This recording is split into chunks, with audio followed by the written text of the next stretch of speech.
I walked into the boardroom expecting congratulations. Instead, I found my replacement sitting in my chair. My name is Harry Sterling, and I just closed the biggest deal in our company's history, a $50 million contract that would transform everything.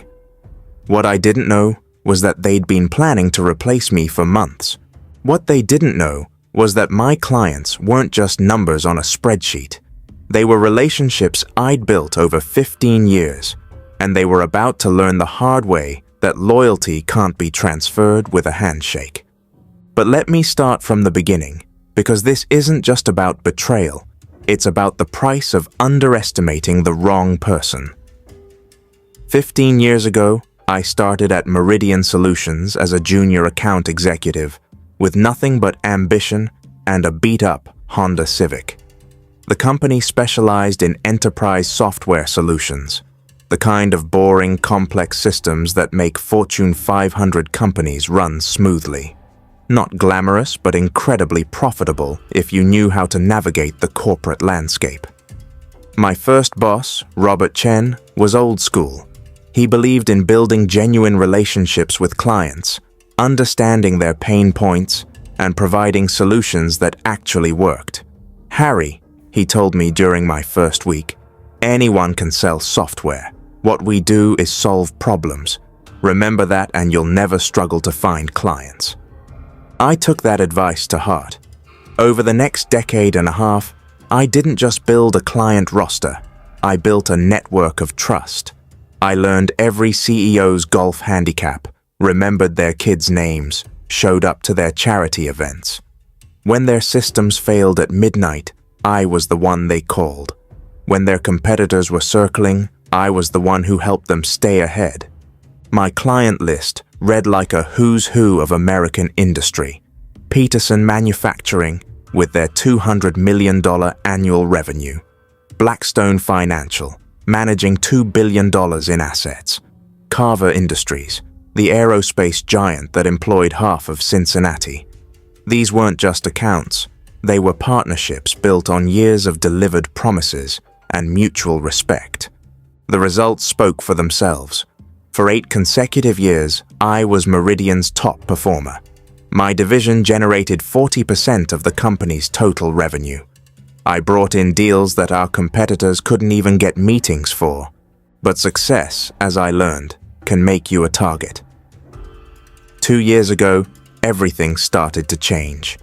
Robert retired, and the board brought in a new CEO, Bradley Whitmore, a Harvard MBA with venture capital backing and big plans to modernize the company.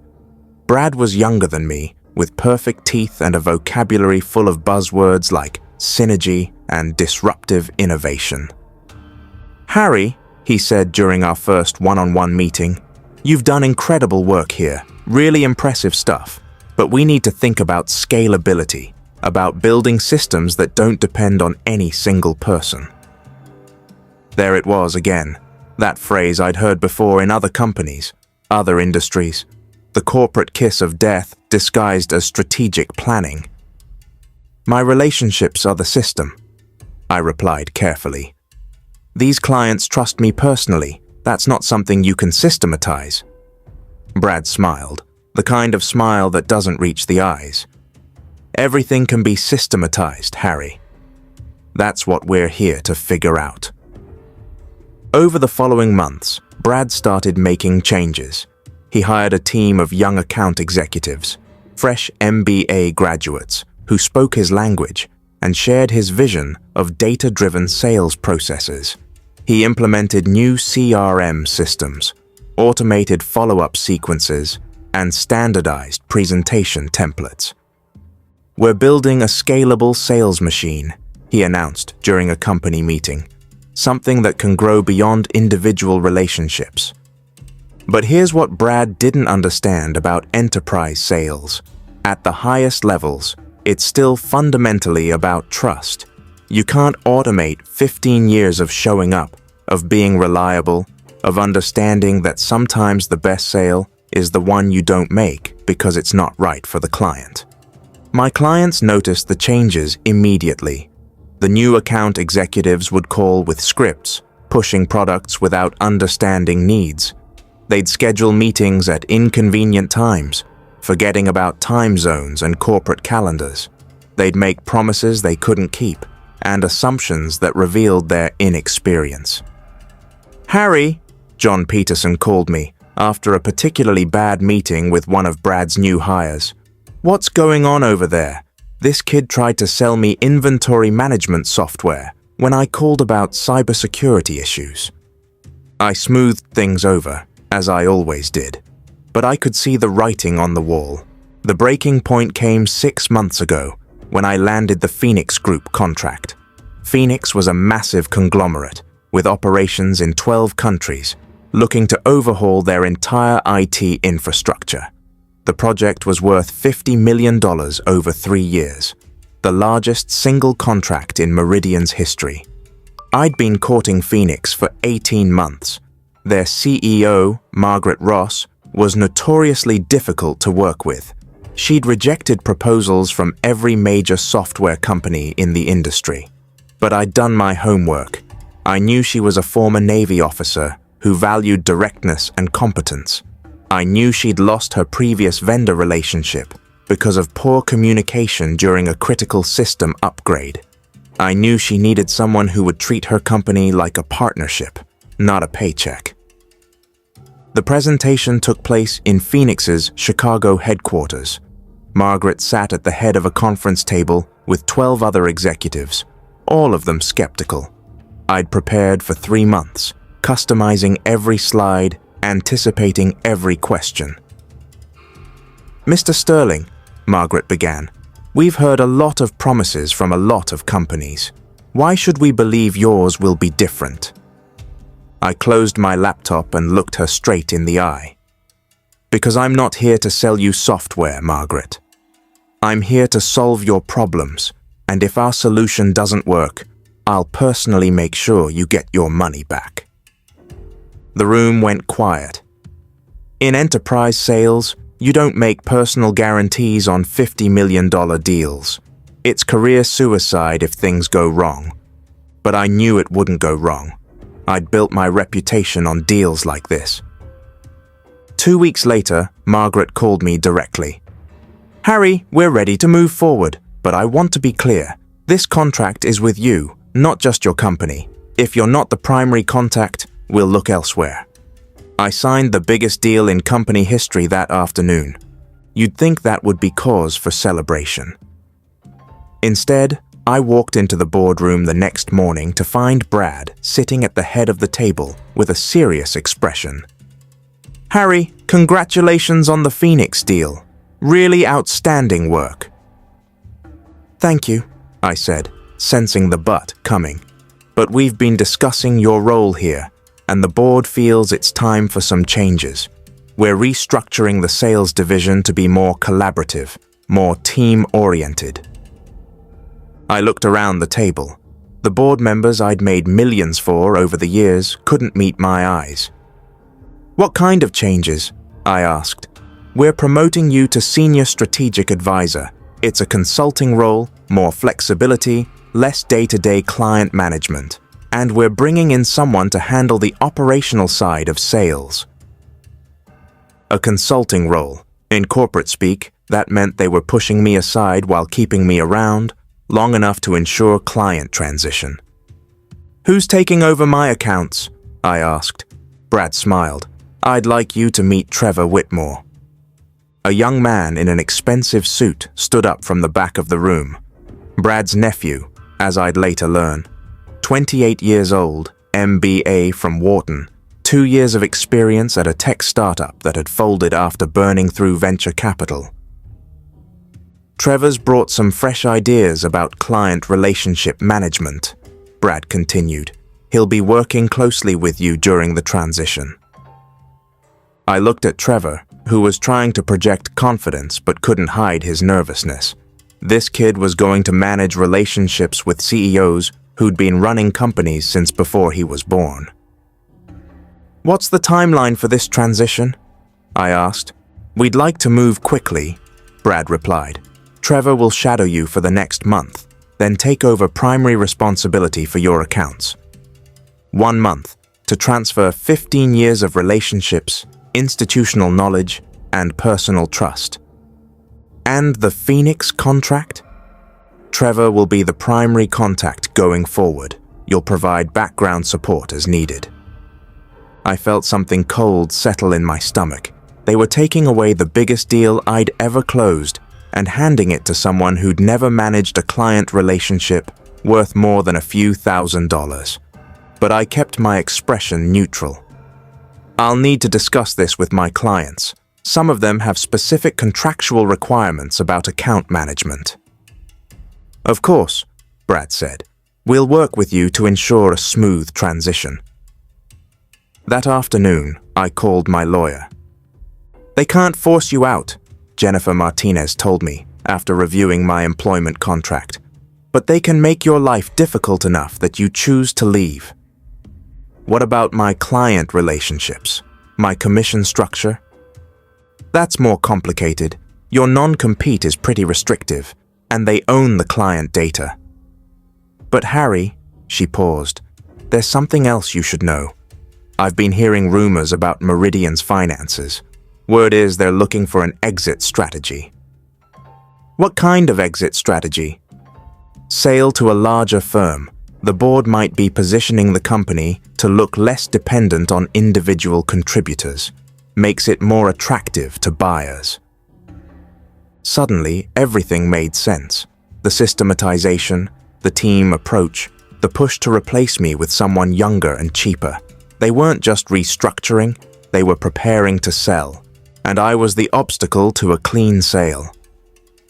That night, I sat in my home office, looking at the client list I'd built over 15 years. These weren't just business relationships, they were friendships. People who trusted me, who'd followed my advice, who'd grown their businesses with my help. I thought about Trevor, trying to explain enterprise cybersecurity to Margaret Ross. I thought about some fresh MBA attempting to discuss manufacturing logistics with John Peterson. I thought about my client's confusion when the person they'd trusted for years suddenly disappeared. Then I thought about the Phoenix contract and what would happen when Trevor inevitably screwed it up. That's when I realized something important. My clients weren't just loyal to me personally. They were loyal to the results I delivered. And if Meridian couldn't deliver those results anymore, they'd look elsewhere. The question was, would I be able to help them find what they were looking for? The next morning, I started making calls, not to pitch new business or discuss existing contracts, just to check in, see how everyone was doing, maintain the relationships I'd spent 15 years building. Harry, Margaret Ross said when I called, I heard through the grapevine that there are some changes happening at Meridian. Is everything okay with our contract? Everything's fine, I assured her. There are some organizational changes, but your project is our top priority. Good, because between you and me, if you're not personally overseeing this implementation, I'm not comfortable moving forward.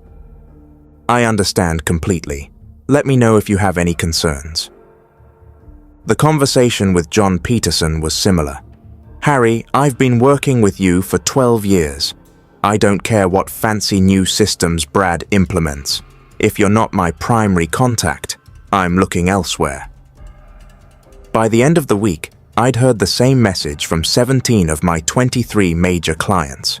They weren't just buying software from Meridian, they were buying trust from me. The transition month was a disaster from day one. Trevor shadowed me to client meetings, taking notes and asking questions that revealed his complete lack of understanding about enterprise sales. He interrupted presentations with irrelevant comments about leveraging synergies and optimizing user experiences.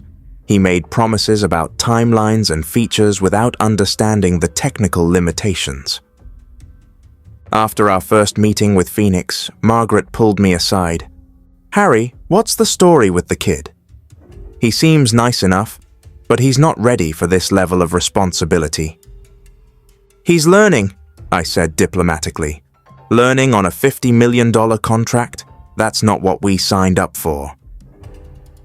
2 weeks into the transition, Trevor made his first major mistake. He scheduled a conference call with Blackstone Financial without checking their calendar, interrupting their quarterly board meeting. When he finally connected with their IT director, he pitched them a customer relationship management system instead of the cybersecurity upgrade they'd requested. "Harry," the IT director called me immediately after. "I don't know what's happening over there, but this isn't working. We need to talk." I smoothed things over, as I always did, but I could see the pattern forming. By week 3, I'd received complaint calls from 6 different clients. Trevor was making basic mistakes, confusing product specifications, missing deadlines, failing to follow up on critical issues, the kind of mistakes that take years to recover from in enterprise sales. "Harry," Brad called me into his office, "we're getting some feedback about the transition. Some clients are expressing concerns about Trevor's readiness." "He's inexperienced," I said carefully. "Enterprise sales isn't something you learn overnight." "But you think he can handle it?" I looked at Brad, seeing the expectation in his eyes. He wanted me to say yes, to validate his decision, to make his problem my problem. "I think he needs more time," I said finally.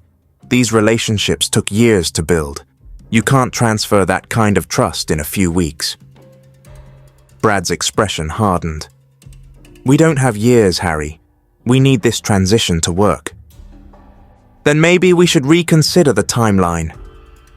"The timeline is set. Trevor takes over full responsibility next week." I nodded and left his office, knowing exactly what was going to happen next. The disaster came faster than even I expected.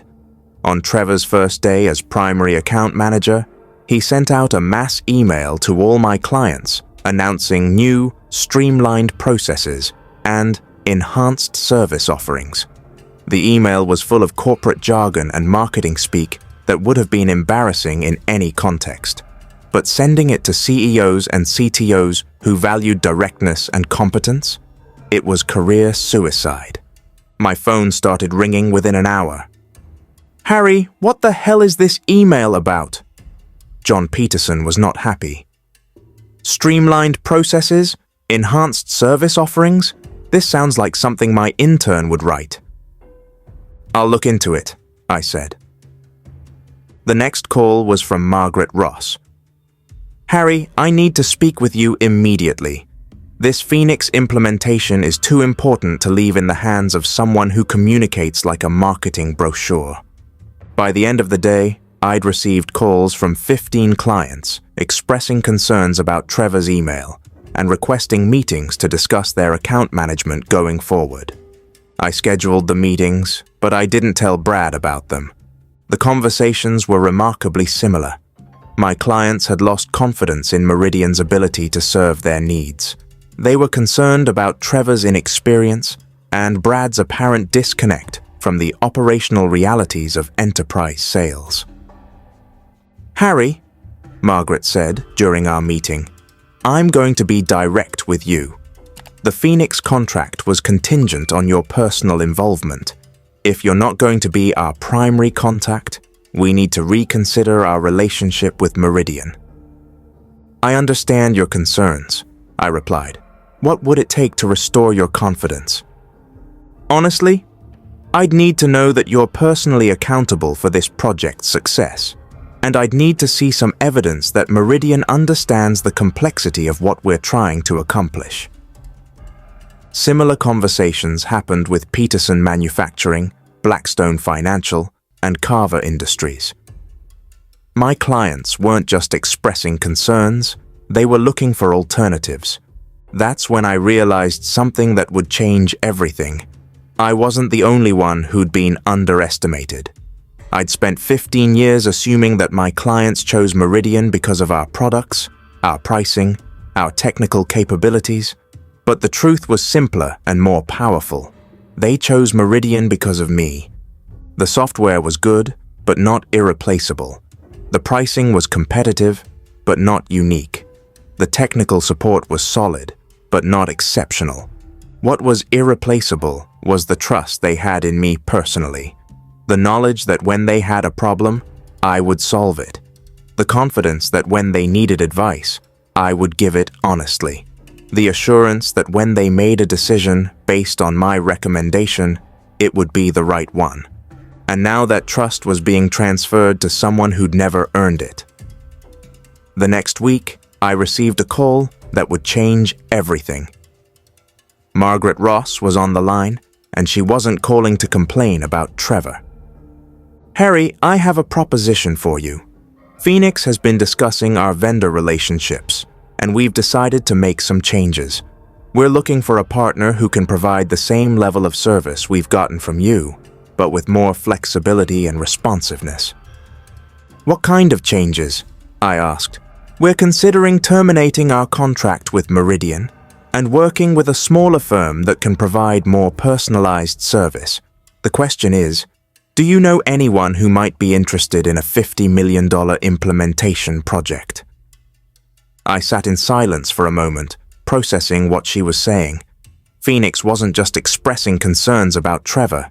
They were ready to fire Meridian entirely. "That's a significant decision," I said carefully. "It is. But Harry, this relationship has always been about trust. We trusted you, not necessarily your company. If you're not going to be our primary contact, then we need to find someone who can provide the same level of accountability and expertise." "I understand. What timeline are you looking at?" "Our contract has a 30-day termination clause. We could be free to make other arrangements within a month." After the call, I sat in my office, staring at my client list. If Phoenix was thinking this way, how many others were having similar conversations? The answer came over the next few days. John Peterson called to discuss alternative arrangements. Blackstone Financial mentioned they were reviewing their vendor relationships. Carver Industries wanted to explore other options. One by one, my clients were telling me they were ready to leave Meridian. Not because of the products or the pricing or the technical capabilities, because they'd lost confidence in the company's ability to serve them without me. That's when I made the decision that would destroy everything Brad had built and create something better in its place. I called Jennifer Martinez, my lawyer, and asked her to draw up incorporation papers. I was starting my own company. Sterling Solutions would be everything Meridian wasn't. Small, agile, focused on relationships rather than systems. We'd provide the same enterprise software solutions, but with the personalized service that large corporations had forgotten how to deliver. The non-compete clause in my contract was restrictive, but it wasn't ironclad. I couldn't directly solicit Meridian's clients, but I could provide services to clients who approached me. And based on my conversations over the past week, I had a feeling several clients would be approaching me very soon. I submitted my resignation to Brad on a Friday afternoon. The letter was simple and professional. Due to philosophical differences regarding client service, I am resigning from my position effective immediately. I will provide reasonable assistance with client transition as needed. Brad called me into his office within an hour. "Harry, what's this about? If you're concerned about the transition timeline, we can discuss adjustments." "It's not about the timeline," I said. "It's about the approach. These clients need more than systematized processes and automated follow-ups. They need someone who understands their businesses and cares about their success. Trevor can provide that. Trevor can't even remember their names without checking his notes." Brad's expression hardened. "You're being unfair. He's learning. He's learning on $50 million worth of contracts. That's not learning. That's gambling." "So what's your plan? Start your own company and try to steal our clients?" I looked at him calmly. "I'm not stealing anyone. But if clients choose to work with someone else, that's their decision to make." "Your non-compete?" prohibits me from soliciting clients. It doesn't prohibit me from providing services to clients who approach me." Brad's face went pale as he realized what I was saying. "You've already been talking to them." "I've been listening to them. There's a difference." I left his office and cleaned out my desk. 15 years of awards, client photos, and thank you notes fit into a single cardboard box. It felt anticlimactic, like the end of a chapter rather than the end of a story. But the real story was just beginning. The first call came on Monday morning. Margaret Ross, ready to terminate Phoenix's contract with Meridian and discuss alternative arrangements. "Harry, we've made our decision. We're not comfortable moving forward with Meridian given the recent changes in account management. Can Sterling Solutions handle a project of this scope?" "We can," I said, "but I want to be clear about what we're offering. This isn't just about changing vendors. It's about changing the entire approach to client service. That's exactly what we're looking for." By the end of the week, I'd received calls from 8 of my former clients. They'd all reached the same conclusion. They were more loyal to me than to Meridian, and they were all ready to make a change. Brad tried to fight it, of course. He sent threatening letters about non-compete violations and client interference. He offered counter-proposals and retention bonuses. He even tried to negotiate directly with the clients, promising changes and improvements. But it was too late. The trust was broken, and trust, once lost, is almost impossible to rebuild. The domino effect was swift and devastating. Within 6 weeks, Meridian lost $75 million in annual contracts. The Phoenix deal was just the beginning.